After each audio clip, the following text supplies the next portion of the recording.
Well, I want to thank everybody, very, very special people. And it is true, this is my first stop, officially. We're not talking about the balls, and we're not talking about even the speeches, although they did treat me nicely on that speech yesterday. I always call them the dishonest media, but they treated me nicely. But I want to say that there is nobody that feels stronger about the intelligence community and the CIA than Donald Trump. There is nobody.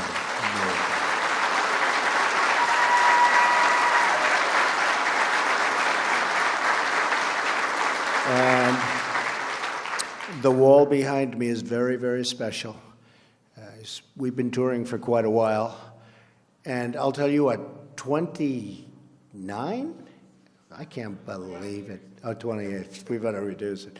But that's amazing. And we really appreciate what you've done in terms of showing us something very special. And your whole group, these are really special, amazing people. Very, very few people could do the job you people do. And I want to just let you know, I am so behind you. And I know maybe sometimes you haven't gotten the backing that you've wanted. And you're going to get so much backing. Maybe you're going to say, please don't give us so much backing. Mr. President, please, we don't need that much backing. But you're going to have that, and I think everybody in this room knows it. You know, the military and the law enforcement, generally speaking, but all of it, but the military gave us tremendous percentages of votes. We were unbelievably successful in the election with getting the vote of the military. And probably almost everybody in this room voted for me, but I will not ask you to raise your hands if you did. But I would guarantee a big portion, because we're all on the same wavelength, folks. We're all on the same wavelength, right? Who knows? Took Brian about 30 seconds to figure that one out, right? Because we know we're on the same wavelength. But we're going to do great things. We're going to do great things. We've been fighting these wars for longer than any wars we've ever fought. We have not used the real abilities that we have. We've been restrained. We have to get rid of ISIS. We have to get rid of ISIS. We have no choice. Radical Islamic terrorism, and I said it yesterday, has to be eradicated, just off the face of the earth. This is evil. This is evil. And, you know, I can understand the other side. We can all understand the other side. There can be wars between countries. There can be wars. You can understand what happened. This is something nobody can even understand. This is a level of evil that we haven't seen. And you're going to go to it, and you're going to do a phenomenal job, but we're going to end it. It's time. It's time right now to end it. You have somebody coming on who is extraordinary. You know, for the different positions of secretary of this and secretary of that and all of these great positions, I'd see 5, 6, 7, 8 people. And we had a great transition. We had an amazing team of talent. And by the way, General Flynn is right over here. Put up your hand, Mike. What a good guy.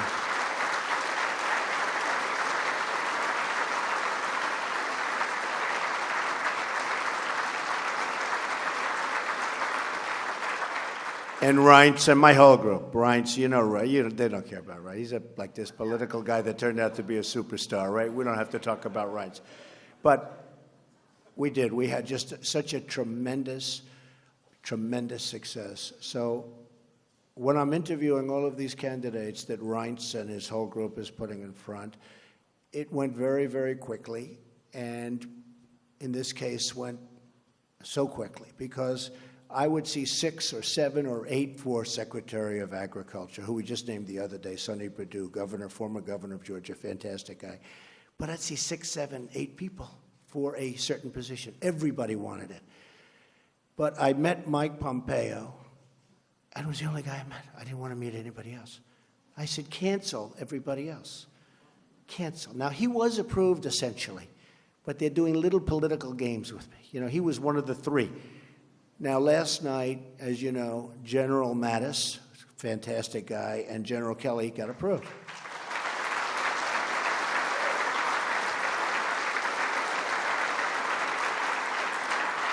And Mike Pompeo was supposed to be in that group. It was going to be the three of them. Can you imagine all of these guys? People respect, they respect that military sense. All my political people, they're not doing so well. The political people aren't doing so well, but you. We're going to get them all through, but some will take a little bit longer than others. But Mike was literally, I had a group of we have 9 different people. Now, I must say, I didn't mind canceling 8 appointments. That wasn't the worst thing in the world. But I met him, and I said, he is so good. Number 1 in his class at West Point. Now, I know a lot about West Point. And to be 1 year, I'm a person that very strongly believes in academics. In fact, every time I say I had an uncle who was a great professor at MIT for 35 years, who did a fantastic job in so many different ways academically. He was an academic genius. And then they say, there's Donald Trump, an intellectual. Trust me, I'm like a smart person. And I recognized immediately. So he was number 1 at West Point. And he was also essentially number 1 at Harvard Law School. And then he decided to go into the military. And he ran for Congress. And everything he's done has been a home run. People like him. But much more importantly to me, everybody respects him. And when I told Paul Ryan that I want to do this, I would say he may be the only person that was not totally thrilled, right, Mike? Because he said, I don't want to lose this guy. But you will be getting a total star. You're going to be getting a total gem. This is a gem. And I just...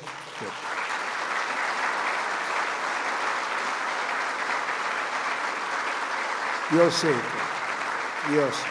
And many of you know him anyway, but you're going to see.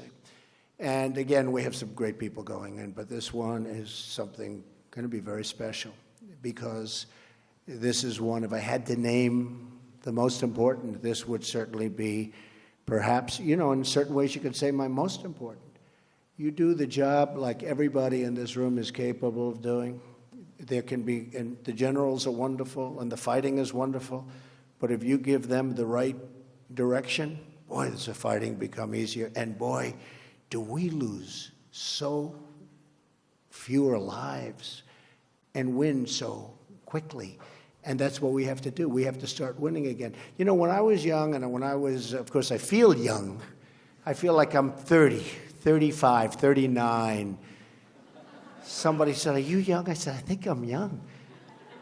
I was stopping when we were in the final month of that campaign, 4 stops, 5 stops, 7 stops, speeches in front of 25, 30,000 people, 15,000, 19,000 from stop to stop.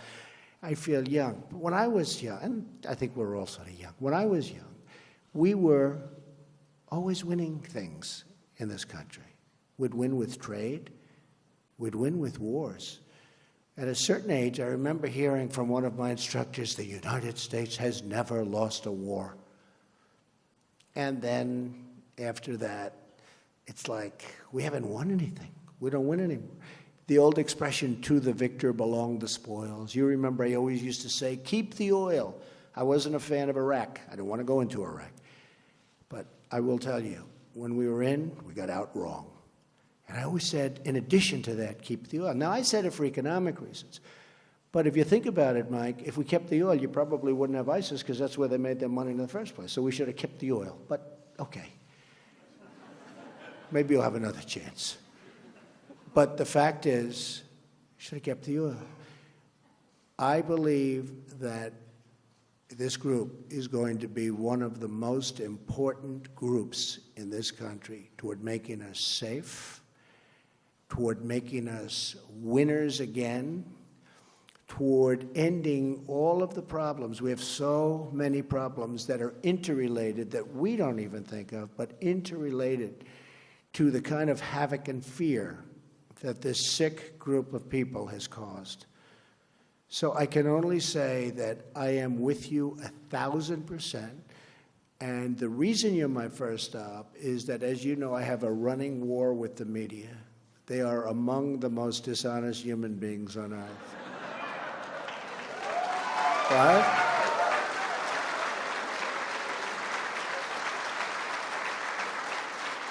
And they sort of made it sound like I had a feud with the intelligence community. And I just want to let you know, the reason you're number one stop, it is exactly the opposite. Exactly. And they understand that too. And I was explaining about the numbers. We did a thing yesterday, the speech. Did everybody like the speech? You had to like it. Right? So I've been given good reviews. But we had a massive field of people. You saw that. Packed. I get up this morning, I turn on one of the networks, and they show an empty field. I said, wait a minute. I made a speech. I looked out. The field it looked like 1.5 million people.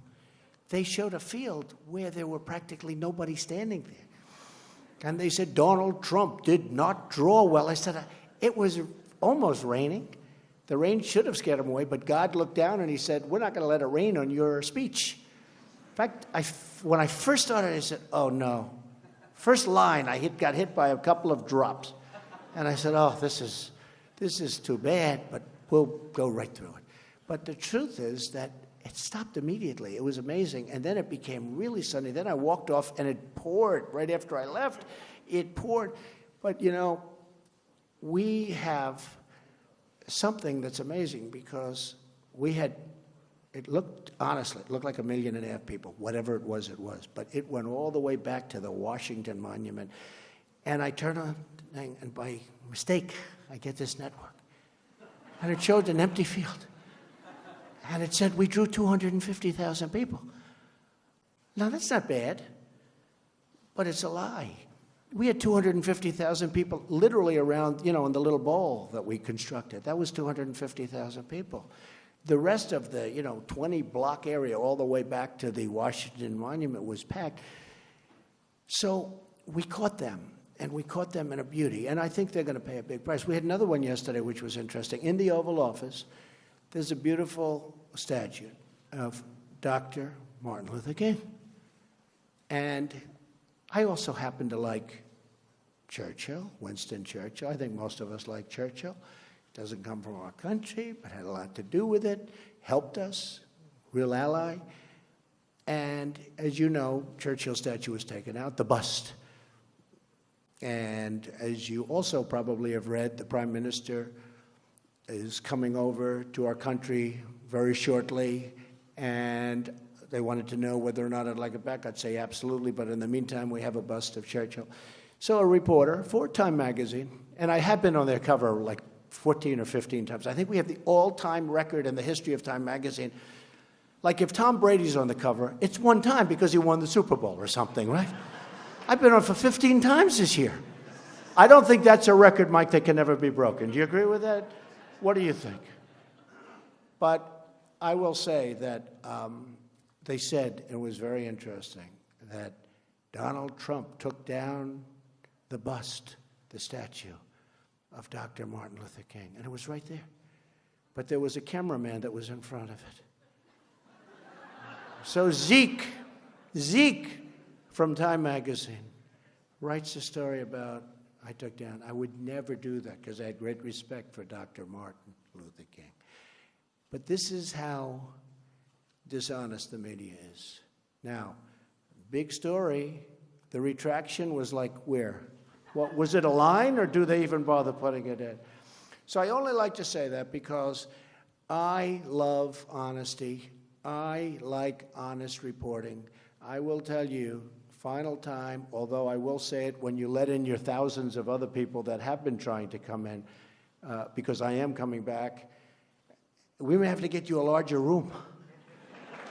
We may have to get you a larger room. You know? And maybe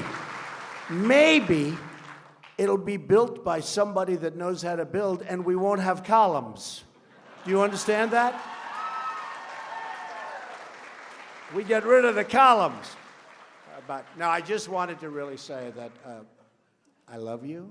I respect you. There's nobody I respect more.